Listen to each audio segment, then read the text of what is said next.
राजगढ़ उपमंडल के अंतर्गत पबियाना से सेरजगा सड़क का निर्माण प्रधानमंत्री ग्राम सड़क योजना फेज 4 के तहत किया जाएगा।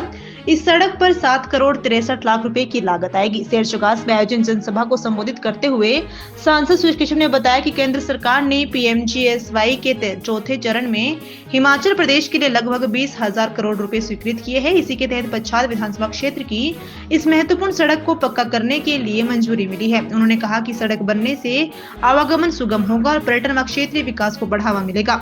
सांसद ने बताया कि पीएमजीएसवाई के तीसरे चरण में पच्छाद की 9 सड़कों को मंजूरी मिली थी, जिनमें से अधिकांश कार्य पूर्ण हो चुके हैं। उन्होंने प्रदेश सरकार पर निशाना साधते हुए कहा कि ठेकेदारों को भुगतान न होने से विकास कार्य प्रभावित हो रहे हैं। जनसभा में विधायक रीना कश्यप ने इसे क्षेत्र की पुरानी मांग बताते हुए सड़क से पर्यटन गतिविधियों को नई दिशा मिलेगी। उन्होंने भविष्य में खेल मैदान, हेलीपैड व पेयजल समस्या के समाधान के प्रयासों की बात की तथा विभिन्न महिला मंडलों से जनसहायता समूहों को आर्थिक सहायता की घोषणा की। इस अवसर पर हिमाचल प्रदेश सहकारी बैंक के अध्यक्ष चंद्रमोहन ठाकुर ने क्षेत्र के विकास में पूर्व प्रयासों का उल्लेख किया। समारोह में बड़ी संख्या में स्थानीय लोग, पंचायत प्रतिनिधि व भाजपा कार्यकर्ता उपस्थित रहे। मैं धन्यवाद करना चाहूंगा उन सभी लोगों का जिन्होंने अपनी जमीन गिफ्ट डीड की है, क्योंकि पीएमजीएसवाई की फर्स्ट कंडीशन यही है कि जब गिफ्ट डीड करेंगे, जब लोग अपनी जमीन देंगे, तभी उसकी डीपीआर बनेगी, तभी आगे का काम किया जाएगा, तभी उसकी फाइनेंशियल संपत्ति मिलेगी। तो वो लोग सबसे ज्यादा बधाई के पात्र हैं जिन्होंने अपनी भूमि को सड़क के निर्माण के लिए। आज हमको खुशी होती है केंद्र सरकार ने पीएमजीएसवाई का जो फेज 4 है, इसमें 20,000 करोड़ रुपया हिमाचल प्रदेश के लिए स्वीकृति की है। और जब इसका फेज 3 आया था तो 2600 करोड़ रुपया हिमाचल प्रदेश के लिए स्वीकृत हुआ था। और उस समय पच्छाद विधानसभा क्षेत्र की 8 सड़कें मैंने उस प्रायोरिटी में डाली थी, जिसमें से 6 सड़कें राजगढ़ की थी और 2 सड़कें पच्छाद क्षेत्र की, सराज क्षेत्र की थी। 6 और 2 सड़कें नहीं, 3 थी, 3 थी, 9 सड़कें थी, 9 सड़कें थी।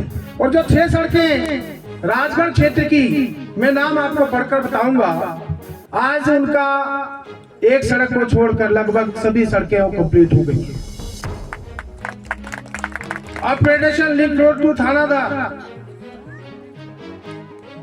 ये सड़क, इसका काम पूर्ण हो गया है। थानादार जगत सिंह जी बैठे हैं, मैं इनका नाम नहीं बोल गया, इनकी सड़क का काम भी पूरा होगा पीएमजीएसवाई 3। दूसरी जो सड़क थी लिंक अपग्रेडेशन ऑफ रोड रेडिक्सन टू दावगा फाग वाला कोई होगा तो उस सड़क का काम भी, तो वो सड़क का काम भी 100% आज के समय में फिजिकली कंप्लीट हो गया।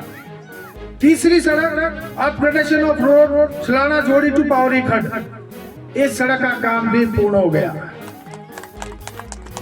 अपग्रेडेशन राजगढ़ यशवंत नगर बड़गला सड़क, ठाकुर साहब, इस सड़क का काम भी कंप्लीट होगा। बाकी आपको पता होगा कि इसका काम भी फिजिकली 100% इसको भी कंप्लीट कर दिया। एकमात्र सड़क जिसका काम अभी चला हुआ है अपग्रेडेशन धामला धनज चुकड़िया, इसका 98% काम जो पूर्ण हो गया। बरसात में काफी नुकसान इस सड़क का हुआ था, क्योंकि बार बार मेरी बात हो रही थी, इसलिए इसका काम अभी 98% कंप्लीट हो गया, मात्र 2% बचा है। और जो यहाँ की 6थी सड़क थी बरौली टू टाले भूजल, ये सड़क भी बनकर तैयार हो गई। तो ये सड़कें हमने पीएमजीएसवाई फेज 3 में की थी। और जो पार की 3 सड़कें हैं, एक सड़क लानाबाका, दूसरी नैना टिक्कर से ओछगढ़, और तीसरी सड़क कांगड़ धरियार से नारक सड़क, उसका काम तीनों की तीनों सड़कें लगभग कंप्लीशन पे हैं, अर्थात 2 की 2 सड़कें लगभग कंप्लीट हो गई। और अभी 2 सड़कें आई हैं, जिसमें एक आपकी सेरजगास की सड़क और दूसरी सराज से मंडी खड़ाना, जो कि आगे बागथन को जोड़ेगी, क्योंकि उसके जो बागथन से मंडी खड़ाना मैंने पहले ही नाबार्ड में MLA प्रायोरिटी में उसको बनवा दिया था। अब सराज से मंडी खड़ाना होकर बागथन के लिए एक नई सड़क का निर्माण जो है बहुत जल्दी पूरा हो जाएगा, अर्थात दोनों क्षेत्र चाहे सराज डिवीजन है या राजगढ़ डिवीजन है, उसकी 9 और 2 11 सड़कें सांसद बनने के बाद मैंने पीएमजीएसवाई में अभी करवाई। एक एसडीएम राजगढ़ में बैठता है तो दूसरा एसडीएम सराह में बैठता है, और दोनों एसडीएम इंडिपेंडेंटली काम करते हैं। ना हमारे साथ रेणुका वाले हैं, ना हमारे साथ नान वाले हैं, ना कोई दूसरे विधानसभा क्षेत्र के लोग। 2 ब्लॉक हमारे पास है, एक ब्लॉक सराह में, एक ब्लॉक राजगढ़ में है। 2 डिवीजन, क्योंकि पहले एक ही डिवीजन होता था, पीडब्ल्यूडी का राजगढ़ में होता था, दूसरा सराह में हमने खुलवाया। आज 2 पीडब्ल्यूडी के डिवीजन है। 2 जगह हमारे बीएमओ का कार्यालय है। पहले सराह में केवल बीएमओ का कार्यालय होता था, हमने राजगढ़ में भी बीएमओ का कार्यालय खुला है। 100 बेडेड हॉस्पिटल जिसको इन्होंने डीनोटिफाई अभी कर दिया, राजगढ़ को भी 100 बेडेड और सराह को भी 100 बेडेड किया था। पीडब्ल्यूडी हमने इलेक्ट्रिसिटी के भी 2 डिवीजन कर दिए थे। राजगढ़ का डिवीजन पहले था, सराह में भी इलेक्ट्रिसिटी का डिवीजन खोला था। अर्थात हर चीज 2 इस विधानसभा क्षेत्र में है। आज इस विधानसभा क्षेत्र में 3 कॉलेज चल रहे हैं। एक सराह में कॉलेज चलता है, 2 राजगढ़ क्षेत्र में चलते हैं। एक पजोता में हमारा कॉलेज है तो दूसरा राजगढ़ में कॉलेज है। हमारे पास 3 ITI है। रासू मंदिर की ITI हमने खोली थी जयराम जी जब मुख्यमंत्री थे। उसके बाद राजगढ़ में हमारे पास ITI थी, सराह में हमारे पास ITI है। ऐसे ही पुलिस चौकियां, थाने, स्कूल, कितने सारे संस्थान हमने खुलवाए। और अब वर्तमान समय को देखिए, मैं कह सकता हूं पिछले 5 साल में कितना विकास हमारी सरकार के समय में हुआ। हिमाचल प्रदेश की पहली काउ सेंचुरी कोटला बुड़ौक में खुली थी, हमारे समय में खुली थी। बहुत सारे संस्थान हमने खोले। लेकिन आज हमारे लिए थोड़ा दुख का विषय है कि 3 साल बीत गए, अभी पानी की समस्या का जिक्र हो रहा था और मैंने अभी एक्शन को फोन किया। यहाँ पर एक्शन नहीं है, एक्शन की पोस्ट खाली, अभी एडिशनल चार्ज नौराधार के एक्शन के पास। यहाँ तहसीलदार भी नहीं है, यहाँ पीडब्ल्यूडी में एसडीओ भी नहीं है। एक्शन है, एक्शन आज उनको शिमला जाना पड़ा है, इसलिए आज कोई सब डिवीजन में कोई भी नहीं है। यही हालत जेई की कमी है। ऐसी स्थिति आज मैं एक्शन से पूछ रहा था कि यहाँ लंबे समय से पानी नहीं मिल रहा है। कहता जी दोनों मशीनें जो है, दोनों पंप थे, दोनों पंप खराब पड़े। हमने लोग जोड़ा है, लेकिन उतना पानी जितना ठीक कहा 10 दिन में पानी आ रहा है। तो मैंने कहा है कि तुरंत यहाँ नई एक मशीन लगाई जाए, उसका जो भी एस्टिमेट बनता है, अगर तो तुम दे सकते तो तुम दो, नहीं तो मैं पैसे दे दूंगा।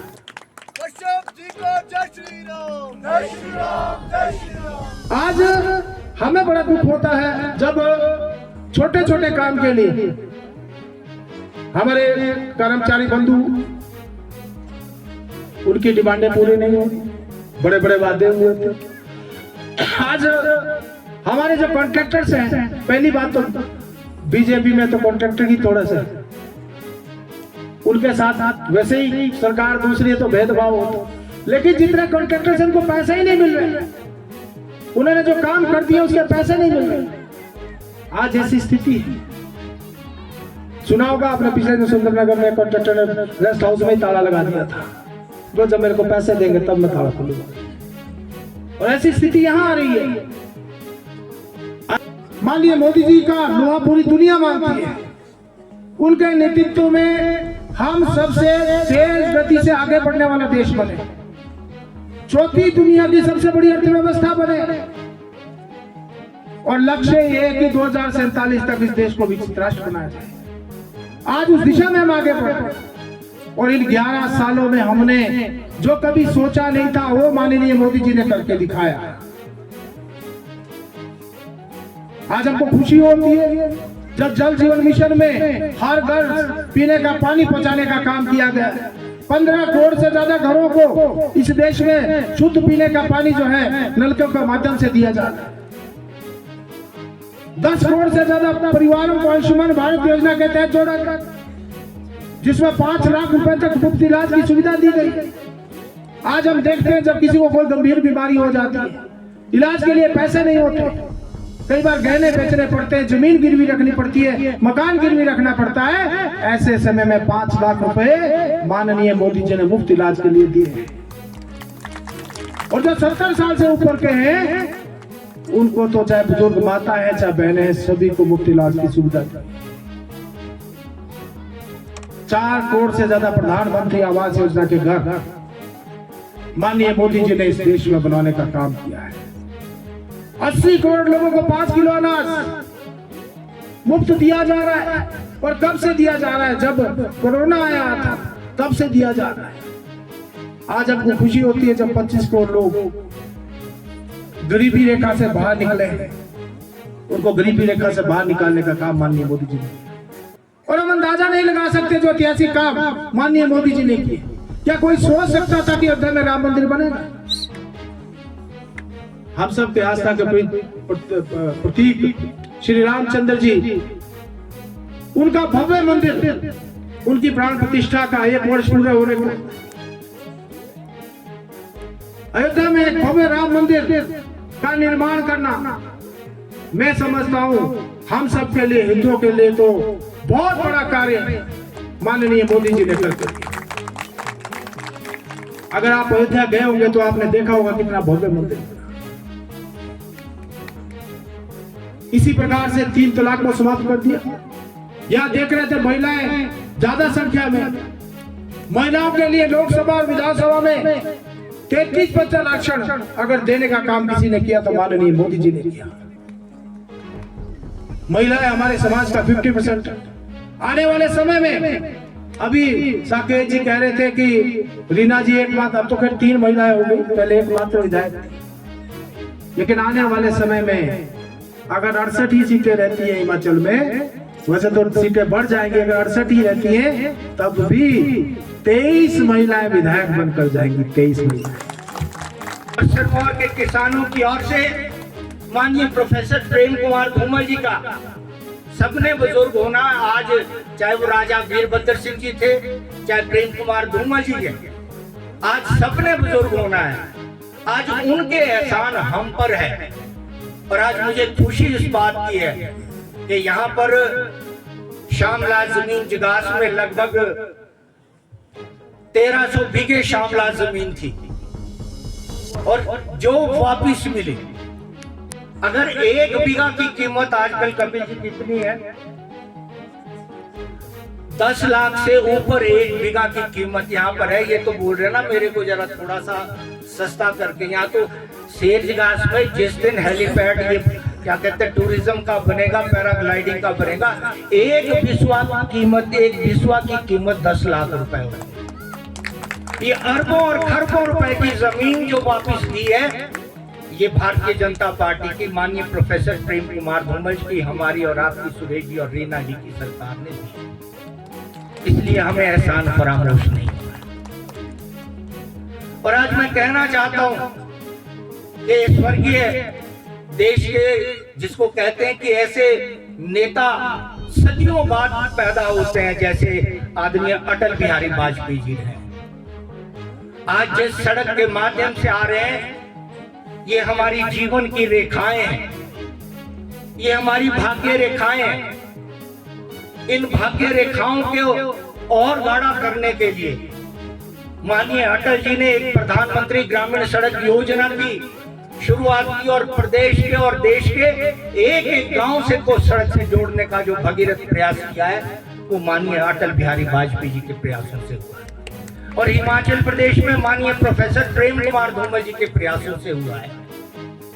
मैं मंच से अपने आप क्रेडिट लूं या मंच से कोई और आदमी किसी पछात के हर एक जगह जो कि बहुत खूबसूरत जगह हो, वो जगह हमारी विकसित हो। चाहे वो हम सेचगास की बात करें, चाहे वो हब्बन की बात करें, चाहे वो रासू मांडर की बात करें, चाहे वो बचौता क्षेत्र की बात करें, चाहे वो हम सराहा की बात करें, चाहे नारक की बात करें। हमारे पास बहुत खूबसूरत ऐसे एरिया है जिसको हमें डेवलप करना है। आज आदरणीय ठाकुर साहब जैसे अभी कह रहे थे, बहुत सुंदर बात उन्होंने कही कि बाहर से हमारे लोग आते हैं और थोड़ी थोड़ी जो भूमि है हमने लोकल लोगों ने वो बेच दी। अभी आपको मालूम ही नहीं कि आपके पास क्या चीज है, क्या हीरा है, क्या सोना है। आने वाले समय में जब आपका ये क्षेत्र विकसित होगा ना जी, अगर छोटे छोटे स्टॉल हम लगाएंगे, छोटे छोटे, आप उस समय आपको अनुभव होगा कि ये अगर हमने जमीनें अगर हमने दूसरों को बेची है तो उसका हमारे को कितना बड़ा लॉस हुआ है। क्योंकि मुझसे भी कई लोग बात करते हैं कि विधायक जी आपके वहाँ पे कोई जमीन तो नहीं, आपके आपके सेजगास वाली, उन्हें मालूम है कि आने वाले समय में ये क्षेत्र हमारा डेवलप होने वाला है। पैराग्लाइडिंग का ये बहुत ही खूबसूरत ये यहाँ पर जो देखने को मिलेगा आने वाले समय में डेवलप होगा। ये बाहर के लोगों को मालूम है, बट कहीं ना कहीं जो अपने लोग हैं हम उस चीज को समझना पड़ेगा।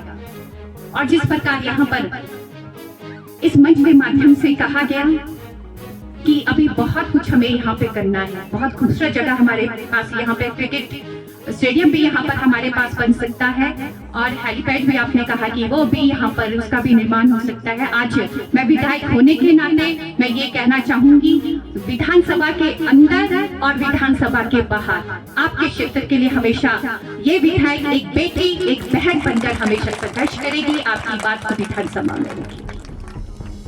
और साथ में इस मंच के माध्यम से इस पंचायत की बहुत सी ऐसी समस्या है, चाहे वो पानी की समस्या जिस विषय को लेके आपने अवगत करवाया, और भी अन्य समस्या जो आपने हमें अवगत करवाया, हम पूर्ण आश्वासन देते हैं कि उस समस्या को हम जल्दी से जल्दी उस समस्या का हम हल करेंगे। और साथ में मैं ये भी कहना चाहूंगी कि आप लोग एक कदम